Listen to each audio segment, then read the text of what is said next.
दृष्टि और स्वागत करती हूँ आप सबका अपना और चहिता एबी। आज मेरे साथ एक ऐसे शख्सियत मौजूद है जो शाहपुर विधानसभा में 10 साल से विधायक रहे।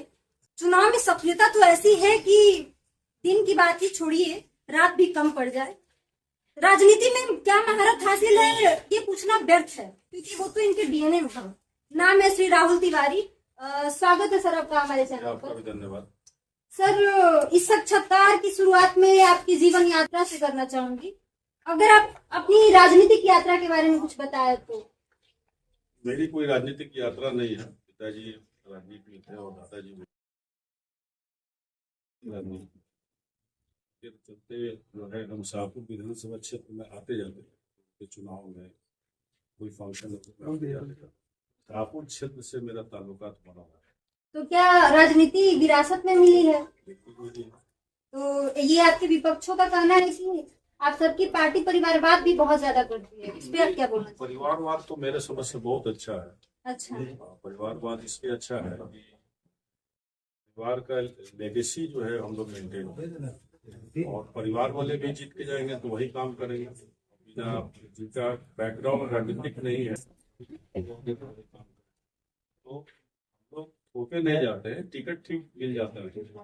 और आपके परिवार का अच्छा बैकग्राउंड है, आपका बेस मजबूत है तो टिकट मिल जाता है। लेकिन जनता फिर तय करती है कि परिवार वालों को चुना जाए, राजनीतिक बैकग्राउंड नहीं उनको चुना जाए, तो सब कुछ जनता के ऊपर। हाल ही में श्री तेज प्रताप यादव जी ने आपके परिवार पर यह आरोप लगाया है कि लालू यादव जी के जेल जाने के पीछे मुख्य तौर पर आपके पिताजी का हाथ रहा है। उसके बारे में आप क्या बोलते हैं? ऐसा नहीं, लालू ये भी जानते हैं कि हम किस कारणों के चलते फंसे हैं, खुद स्वयं जानते हैं।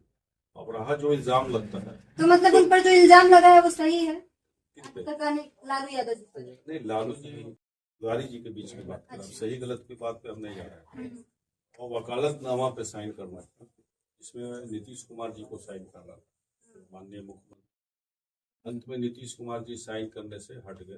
तो पार्टी की ओर से जनता दल यू यानी समता पार्टी की ओर से जॉर्ज फर्नांडिस कहे कि आप वकालतनामा पे साइन कीजिए, तो वकालतनामा पे उन्होंने साइन किया। बस इतना रोल है।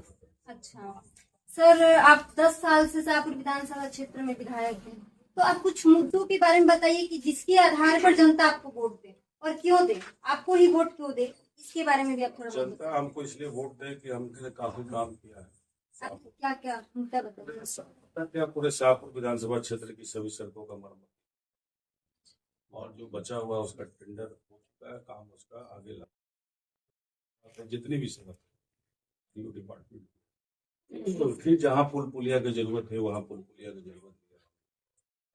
डिग्री कॉलेज बने, हॉस्पिटल बने, स्टेडियम बने, अनगिनत काम शाहपुर में से। और सब लोगों के साथ प्रॉब्लम्स में हम यहाँ मौजूद रहे, जिसके कारण लोगों का विश्वास बढ़ा। सर, मैं भोपाल से आ रही थी अपने गांव पर, तो मुझे एक रोड दिखा। नॉर्मली बना ही हम लोगों से नजदीक पड़ता है। मैं उस रोड पर आई तो मुझे लगा कि मैं गिर जाऊंगी, क्योंकि मेरे पास ट्रॉली भी थी। उसका 10 सालों में कुछ नहीं हो पाया। नहीं हुआ है, मतलब आपको जानकारी बता दें। हाँ। चुनाव जीतने के बाद उसका टेंडर रिपेयरिंग में हुआ था। अच्छा। 16-17 में वो सड़क बनी, लेकिन जिस एरिया की बात करें बहुत लो लैंड है, पानी हमेशा आ जाता है। आप देखते होंगे चर्च के से आगे जाएंगे तो डाउन है, उसमें पानी आ जाता है, जिसके कारण रोड खराब हो जाता है। प्लस चकरही गांव, सरजौली गांव, ये सब जो गांव देख रही है, पानी निकासी का कोई साथ वहाँ पे नहीं है, जिसके चलते रोड पे पानी लग जाता है। रोड भी उसके बारे में बता दें कि काम उसका टेंडर लगभग 10 करोड़ का हो चुका है।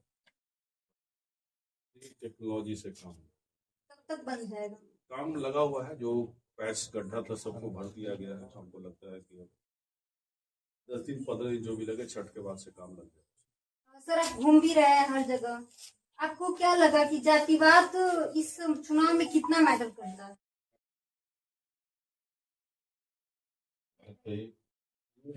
जो कास्ट के लोग हैं, जनता पार्टी के अधिकतर लोग समर्थन तौर पर कास्ट की हैं। हम हैं, हम थोड़ा सा जातिवादी हम नहीं हैं। जातिवादी की हम बात करते हैं, और काम करिएगा तभी वोट। अगर उनके गांव को में सड़क बनवा दे या उनके गांव को बढ़िया सुव्यवस्थित कर दे, काम नहीं होगा तो जरूर बोलते हैं कि आपने काम नहीं किया, और काम करके देते हैं तो वोट हमको नहीं देते, वो भारतीय जनता पार्टी में। सर, अब की बार राजद BYR समीकरण पर उम्मीदवार को खड़ा किया है। BR समीकरण यानी ब्राह्मण, यादव और राजपूत, नॉर्मल मुस्लिम लोगों को बहुत कम सीट मिला है। इस पर आप क्या बोलना चाहेंगे? मुस्लिम लोग का भरोसा है, क्योंकि हम लोग का मुस्लिम लोग का टारगेट भारतीय जनता पार्टी है, नरेंद्र मोदी है जो कट्टरता की बात करता है। इसीलिए मुस्लिम लोग चाहते हैं, अल्पसंख्यक लोग चाहते हैं कि भारतीय जनता पार्टी किस तरह, ये नॉर्थ इसलिए एक्सपेरिमेंट किया गया है कि अन्य जाति जो भारतीय जनता पार्टी के समर्थक है उनको तोड़ा जाए ताकि इनकी सरकार जाए। नॉर्मली बिहार में आप मुझे कुछ विजन बताइए और 5 मुख्य ऐसा मुद्दा कि अगर राजद पार्टी की अगर सरकार बनती है बिहार में तो किन योजनाओं पर काम करेगी, उनका रोड मैप क्या है? सबसे बड़ी योजना तेजस्वी जी ने मन से कहा है कि जिस आजादी के बाद जिस परिवार में सरकारी नौकरी नहीं है, एक भी नौकरी नहीं, उस नौकरी जो है नियम बदल के एक नौकरी जरूर उस परिवार। तो फिर वो तो कैपेबिलिटी पे भी सवाल उठेगा, जिसके पास कैपेबिलिटी नहीं रहेगी, एबिलिटी नहीं रहेगी, वो बताइए। जैसे कि मान लीजिए मैं हूँ और मैं ठीक है मैंने बैचलर किया, लेकिन मैं एग्जाम देने के बाद मैं नहीं दे पाऊंगी एग्जाम, तो फिर जिसमें क्राइटेरिया होता है ना, जैसे सिपाही की बात करते हैं, कांस्टेबल की बात करते हैं, कलर की बात करते हैं, जिसमें जो क्षमता हो उस आधार पर नौकरी मिलेगी। परिवार के कोई सदस्य मान लीजिए सिपाही में नहीं हुआ, ग्रुप 4 में 10th किए हुए, उनके परिवार में मैक्सिमम एजुकेशन 10th का है, कांस्टेबल में जाएंगे। ग्रुप 4 परिवार में BA ग्रेजुएट हैं तो 3 में जाएंगे। इस तरह करके नियम बना जाएगा कि पहली क्राइटेरिया उनको दी जाएगी जिनके परिवार में जस्ट लाइक रिजर्वेशन हो गया नौकरी के लिए। तेजस्वी जी की घोषणा है 22 योजना है, 3000 रुपया 2500 रुपया प्रति महीना जो है। सर माई बहनों को तो योजना देंगे, लेकिन उनकी शिक्षा के लिए क्या, मतलब पैसा देने से थोड़ी होता है शिक्षा, पैसा देंगे तभी ना मजबूत। रोजगार पर क्या, रोजगार पर क्या है? रोजगार पे तो तेजस्वी जी ने 5 लाख लोगों को नौकरी दी, ये तेजस्वी जी के चलते। और तेजस्वी जी हर विभाग में वैकेंसी निकालेंगे, रोजगार का। तो रोजगार नीतीश कुमार जी को 9 साल मतलब 19 साल में नजर नहीं आया, और तेजस्वी जी मुद्दा बनाया तभी वो नौकरी मिला। ये तो जन स्वराज का कहना है कि वो मुद्दा उठा रही है रोजगार और शिक्षा को। वो क्या कर रहे हैं हमको नहीं पता, लेकिन जन स्वराज और तेजस्वी के नेता में जमीन आसमान का फर्क। आप क्या बोल रहे हैं, आपका विचारधारा क्या है जन स्वराज के प्रति? प्रशांत किशोर क्या, अगर प्रशांत किशोर से आपका क्या उम्मीद है? प्रशांत किशोर बहुत अच्छे लीडर नहीं है, मास में उनकी कोई पकड़ नहीं है, वो लेकिन तो बोलते हैं कि मैं एक बार नीतीश कुमार जी को भी जिता चुका हूँ।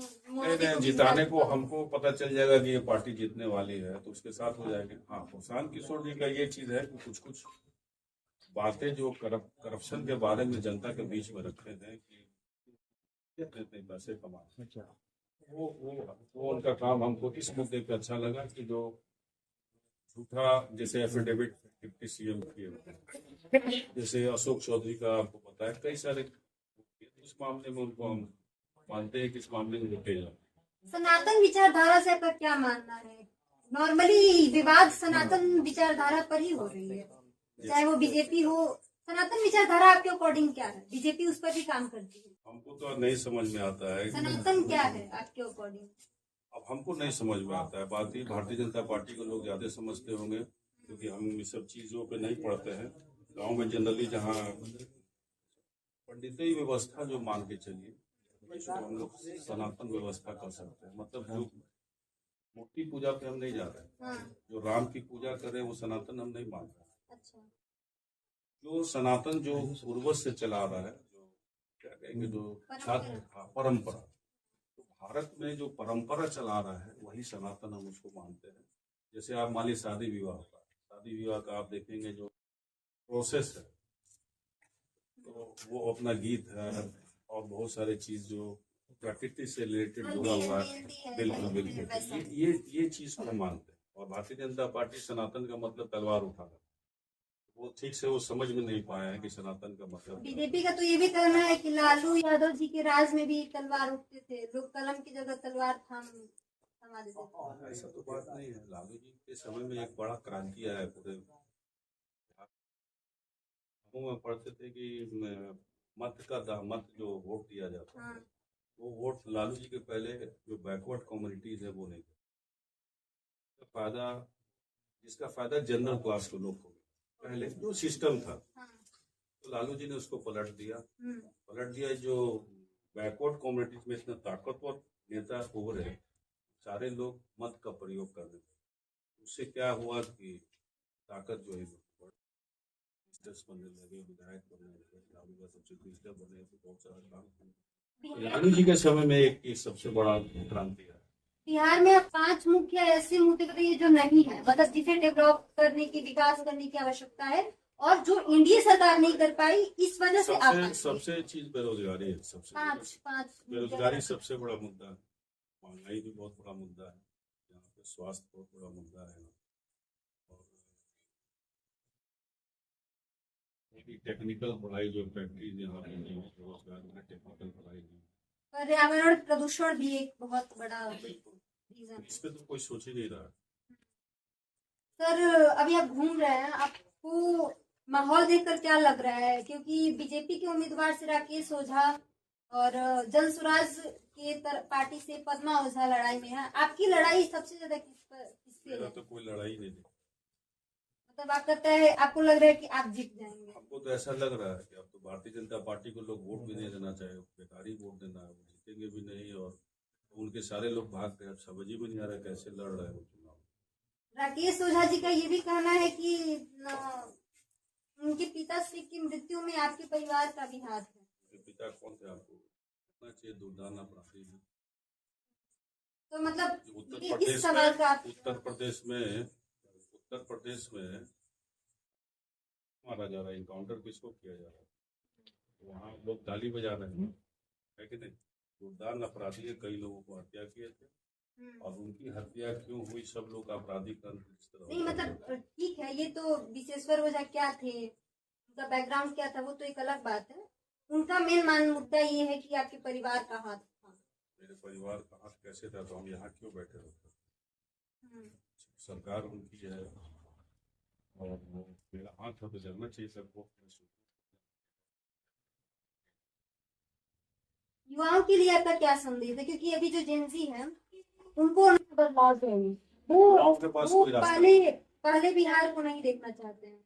उनके लिए आप कुछ अगर संदेश देना चाहें इस चैनल के माध्यम से? सब युवाओं जितने हैं सब लालू यादव को लालते हैं।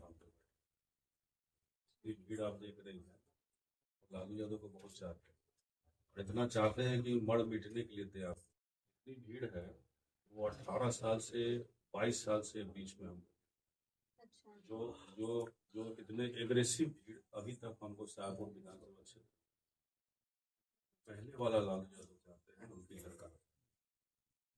सर ये मेरा आखिरी सवाल है कि शिक्षा के क्षेत्र में आप लोगों का क्या योजना है? कुछ यशवी जी की बड़ी योजना है। हम लोग के दबाव में नीतीश कुमार जी जो है शिक्षा की बहाली हुई है। पहले शिक्षकों को सरकारी मान्यता दिलवाए, पीएससी से बहाली होना शुरू हुई, क्योंकि नीतीश कुमार जी पंचायत में सर्टिफिकेट ला और नौकरी उससे क्या हो, शिक्षा व्यवस्था चौपट हो गई। तेजस्वी शिक्षा में बहुत बढ़िया काम किए कि बीपीएससी के थ्रू शिक्षा की बहाली हुई। आज जो टीचर्स आ रहे हैं उससे बेहतर टीचर आ रहे हैं। तो ये हमारी बातचीत माननीय राहुल तिवारी जी से रही, जिन्होंने बहुत खुले तौर पर अपने विचारों को और अपनी योजनाओं को हमारे सामने रखे। तय आपको करना है कि आप कैसा चाहते हैं, कैसा बिहार चाहते हैं, और तय आपको ही करना है कि आपको वोट किसको देना है। किसी के दबाव में आकर नहीं देना है। अगर ये आशा करती हूँ कि ये वीडियो आप सबको पसंद आया होगा। अगर पसंद आया होगा तो लाइक, शेयर और कमेंट करना ना भूलें। धन्यवाद।